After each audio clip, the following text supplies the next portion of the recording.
Mugabe. It's all right for the Africans, but what about the whites?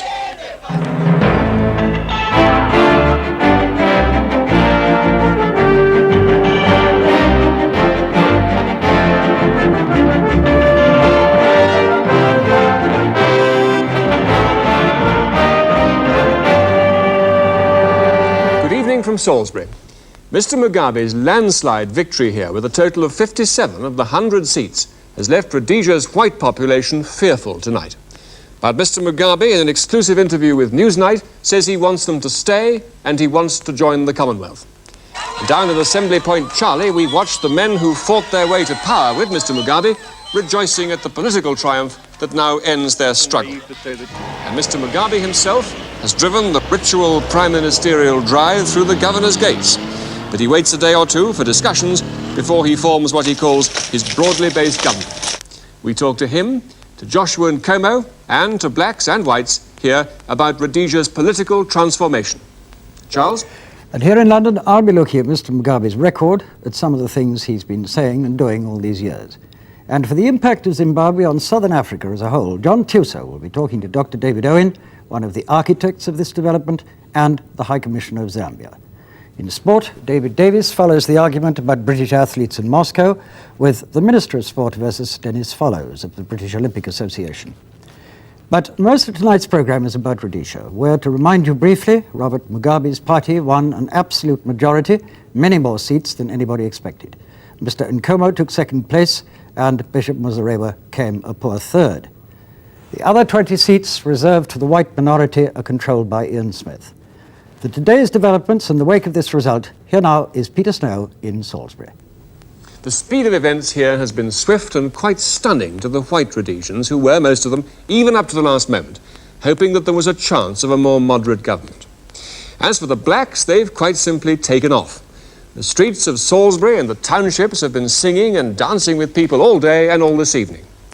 This evening, Mr. Mugabe made a television address in which he underlined his wish to create one multiracial society. It must be realized, however, that a state of peace and security can only be achieved by our determination, all of us, to be bound by the explicit requirements of peace contained in the Lancaster House Agreement, which express the general desire of the people of Zimbabwe. Some of the unhappiest Africans around today were the supporters of the last Prime Minister, Bishop Muzarewa, who's now left with only 3 seats. They were refusing to let anyone else anywhere near their headquarters, and there were scuffles in the streets. And some of the happiest people today were the guerrillas of Mr. Mugabe's Zanla army. David Lomax was with them as the moment for the announcement of the results approached this morning.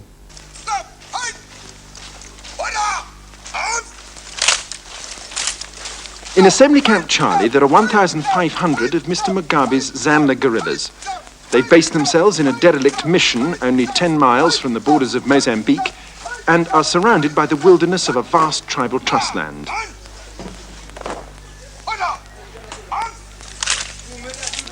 And there was also that now familiar sight of a Rhodesian security presence. There are 27 Rhodesian territorials here and a handful of British monitors who are staying on to help with liaison.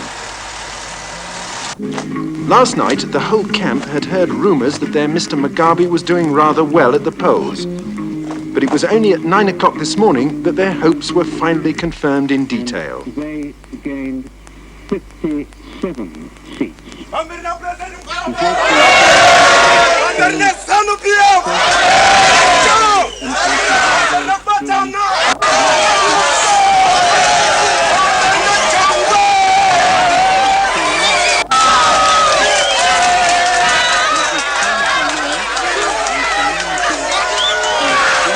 do you feel about the result, the news of the result you just heard? Well, I feel they are free and fair. They are very good and exciting. What you want now is unity. Since everything is over, I'm very glad bloodshed is now ended. And I hope everybody, part and parcel of this country, is going to follow the next government. What do you feel about the result? Well, I feel very good, feel very victorious.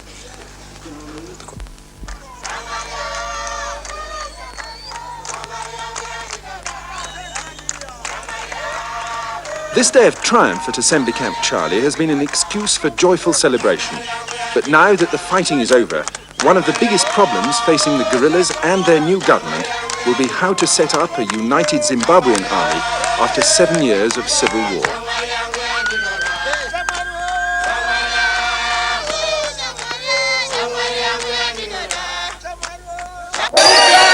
Meanwhile, with the army looking on, in the township of Harare, soon to give its name to Zimbabwe's new capital, just about everyone seemed to be a Mugabe supporter.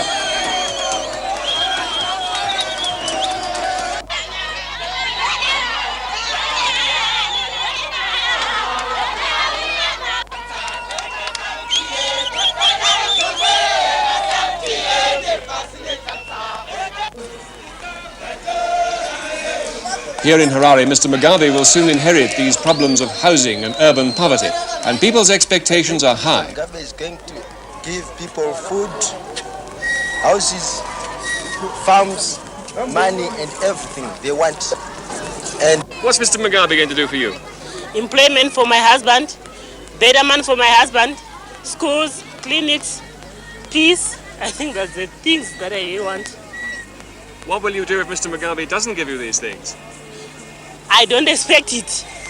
And I don't want to think about it. I'm sure he won't disappoint us. I'm sure of it. Thank you. We want a good and free country to live in. And what else? Jobs, good houses, better pay, and things like that. Do you think Mr. Mugabe... I'm very happy about the victory of Mr. Mugabe, and I'm expecting big changes, such as people in the squatters will be removed to good houses. In the jobs, we'll be having equal jobs, equal money, and everything like that. There will be no racial discrimination between people. How will you feel if Mr. Mugabe fails to bring these changes? Well, that we'll leave it to the people. Within an hour of the news breaking this morning, Mr. Mugabe's supporters were pouring into the city centre. It wasn't a sight this smart and mainly European business section had seen before.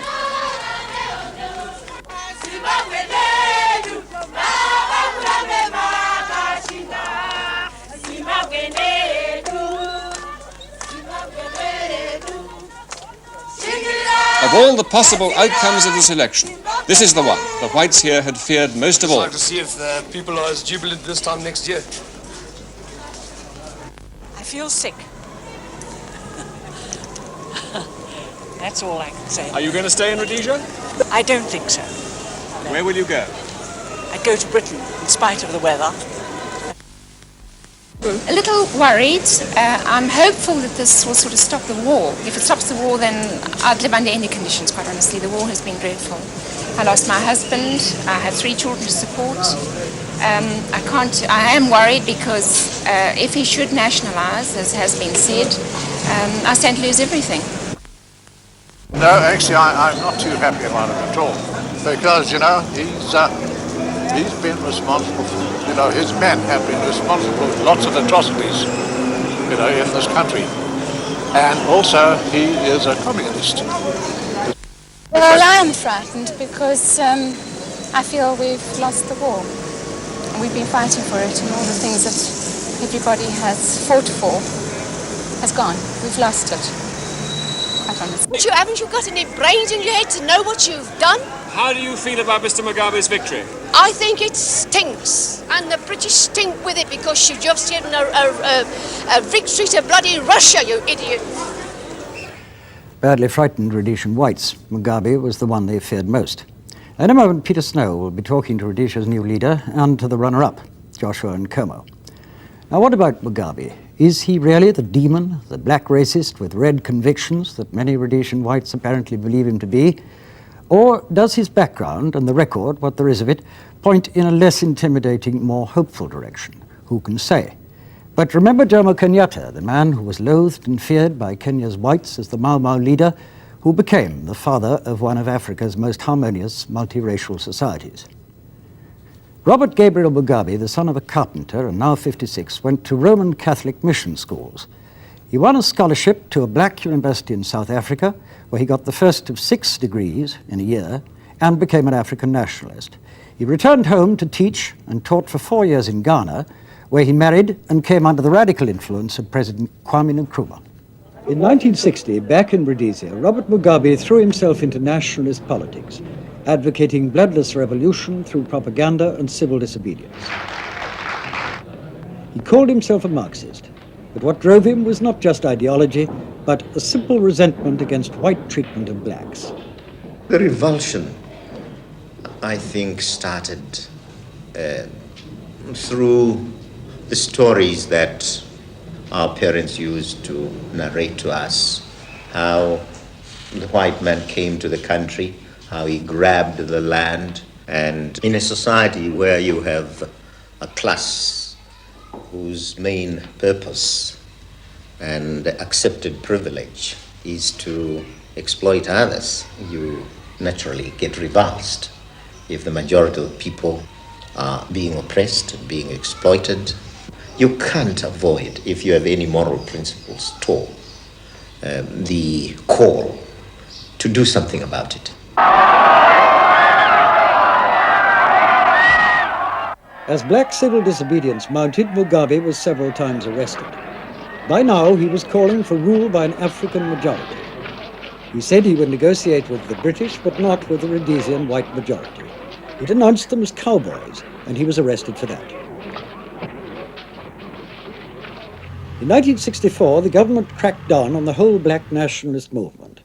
This time, Mugabe was detained without trial for 10 years. He used his time in jail to teach and to study, passing 3 law exams. On his release, he slipped across the border to Mozambique, where the new Marxist Frelimo government gave him refuge. There he founded his own Zimbabwe African National Liberation Army, ZANLA. Many of his old comrades, some of them former fellow prisoners, joined him. The Central Committee, the High Command, the General Staff, Zimbabwe, By now, Mugabe was convinced that only violence would bring about radical change. There was the whole history of our having tried non-violent methods. They had failed completely.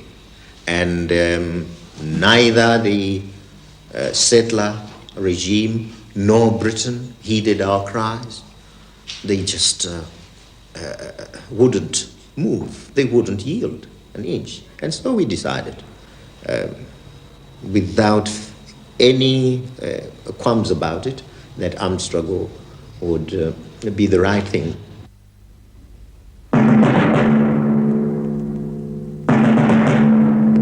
This is the voice of Zimbabwe. This is the voice of Zimbabwe, broadcasting on Radio Mozambique in Maputo. All this time, Mugabe was using his Mozambique base to broadcast to his people, rejecting all the Smith regime's concessions, including the 1979 election. We want full and unfettered democracy. Down with the racist constitution, down with the dirty elections, pamberi nechimrenga. But the 1980 election was different. It gave him most of the conditions he'd demanded for years. Above all, a vote for every black and freedom to campaign for every political party. But whenever... From the start, Mugabe was sure he'd win, and that his use of armed force to secure free elections would in the end be vindicated.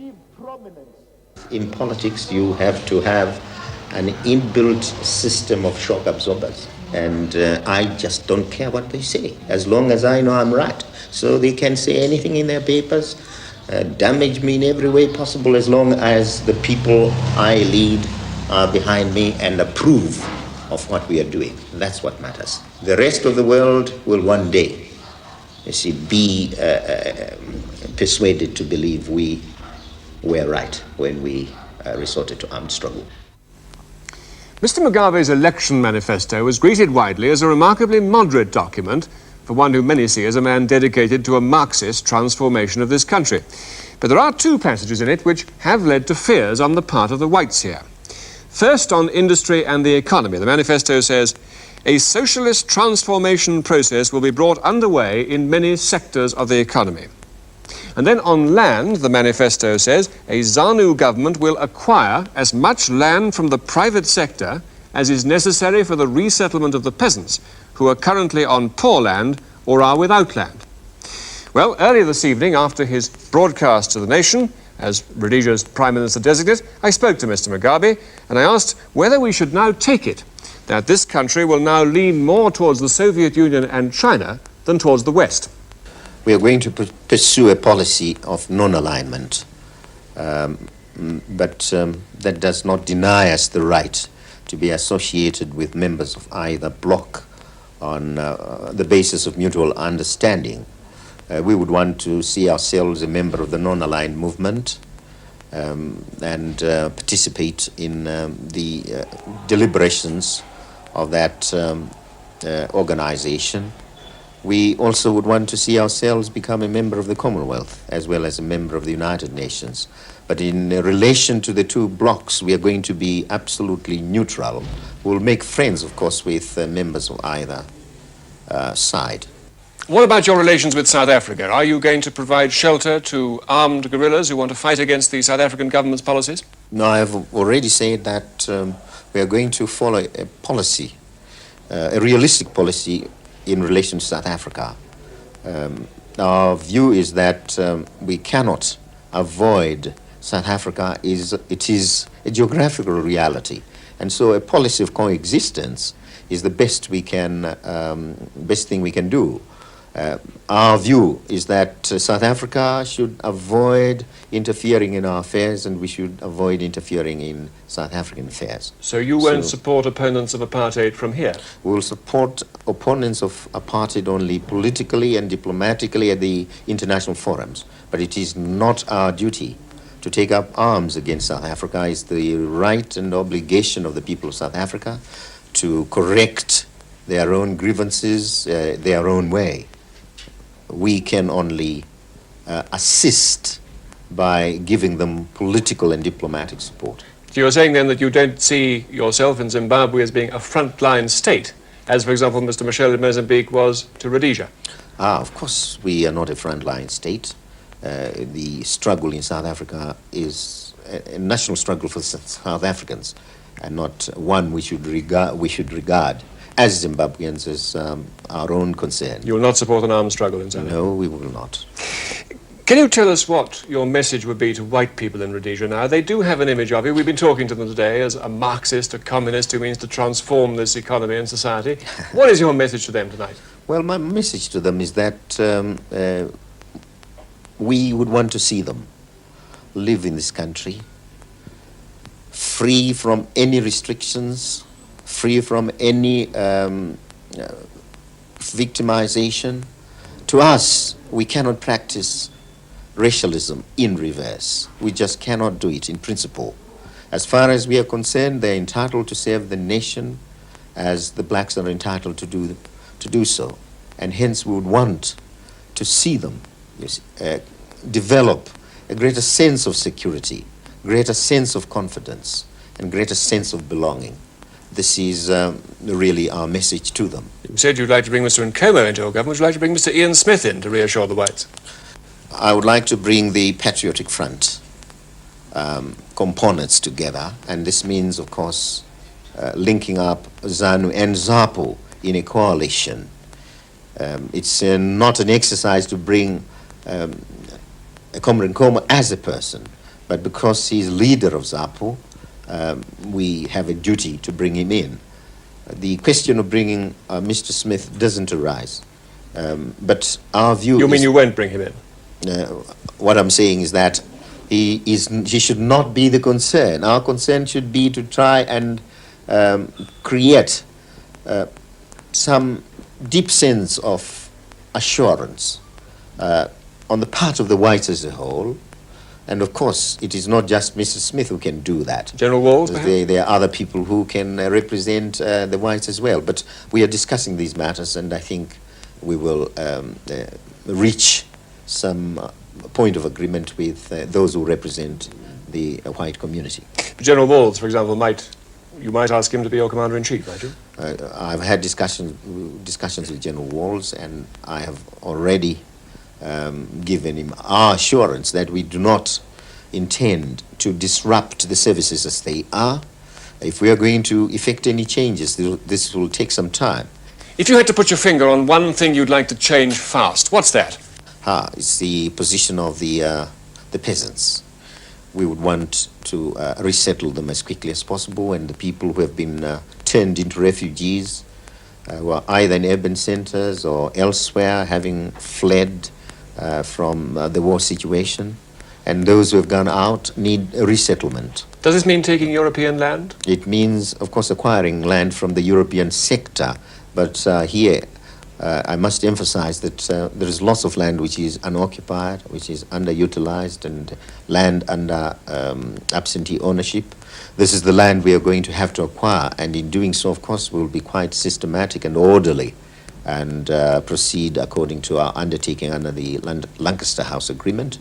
That means, of course, compensate those whose land will be acquired. And finally, how do you feel tonight? I feel very overjoyed, but overwhelmed, as I have said. I think the victory we have achieved is a humbling one, and the weight of the responsibility that is now on our shoulders is not a slight responsibility. The people who voted Mr. Mugabe into power were mainly the Shona people of eastern Rhodesia. In the eastern provinces, Mr. Mugabe won 56 seats to Mr. Nkomo's 5. In the western provinces of Matabeleland, that's the stronghold of Mr. Joshua Nkomo, he took 15 seats to Mr. Mugabe's 1.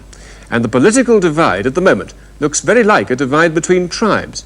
Now, Mr. Nkomo, is this a country in two parts? No, I don't think so. I don't think you're correct when you say the divide into tribes. Because if you talk of Shona and Ndebele, these are not tribes. These are a collection of tribes. They speak different languages, don't they? They speak different languages. There may be a variation of languages, but it is not correct to say Shona and Ndebele are two tribes. Is there a danger that the divide, whether it's tribal or political or otherwise, in this election could have the seeds in it of a sort of even of fighting between you and the rest of the country? No, I don't think so.